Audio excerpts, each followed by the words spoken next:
essay Salty and Sour, Bitter and Sweet Philippine Flavorings, Doreen Fernandez focuses on the Ilocos region when discussing kapaitan, or bitterness. Zeroing in on the Swedish bitterness of the small native ampalaya, she writes that bittersweet is deep in the Ilocano ethos. Pait is a dominant but not singular taste in Ilocano cuisine. It goes well with saltiness, and so it does not clash with the proverbial Ilocano love for bagoong. It is related to sweetness. One does not taste the bitter and the sweet at the same instant. Rather, it is the longer-lasting spread and overspread of bitterness first, then the brief underlay finishing of sweetness. Personally, I didn't care much for ampalaya when I first tried it as a child.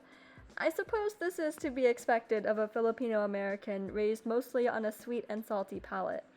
My dislike of bitterness came as no surprise to my Ilocano family, and I was not served ampalaya again after that first taste.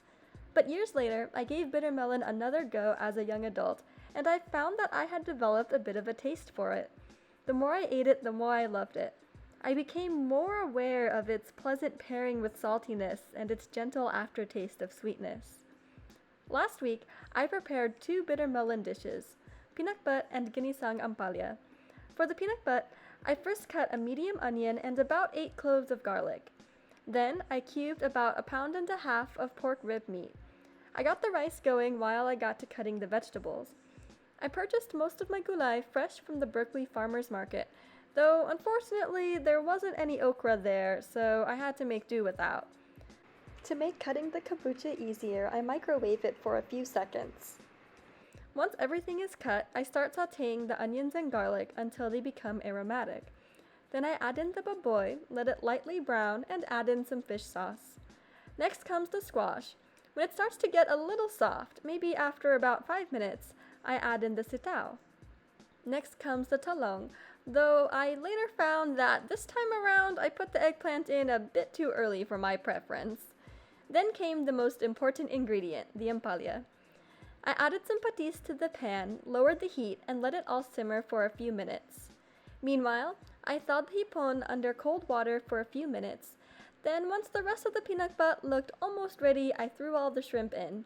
Once they turned pink, I could serve the pinakbet with kanin and bagoong. I gave some to my Filipino housemate and she said it was really good. I also shared some with another non-Filipino friend and they loved it as well. Later in the week, I made ginisang ampalaya for breakfast. My best friend from high school, who's also Filipino, was visiting me for a couple days. We had a very fun night out bar hopping in the Castro, and the next morning my friend was feeling pretty bad. Luckily, I had the strength to cook and an ampalaya in the fridge. Knowing that bitter melon is good for the liver, I set out to make a hangover cure.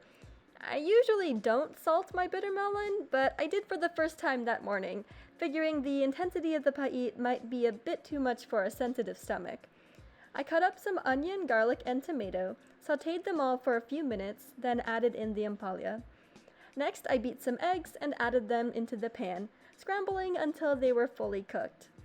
And here's my ginisang ampalaya, served with some leftover rice and bagoong.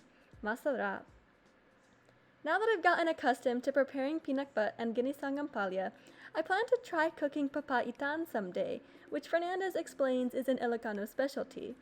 I've actually never tried it, but I expect I will enjoy the bitterness of the bile in papaitan just as I enjoy the bitterness of ampalaya. Fernandez also mentions that the use of skin, flesh, and liver is common in Ilocano cuisine.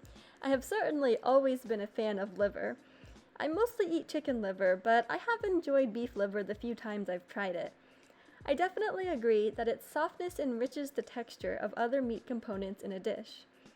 Overall, I've learned a lot and had a very fun experience cooking Ilocano dishes with a focus on kapaitan, and I'm excited to continue such cooking adventures.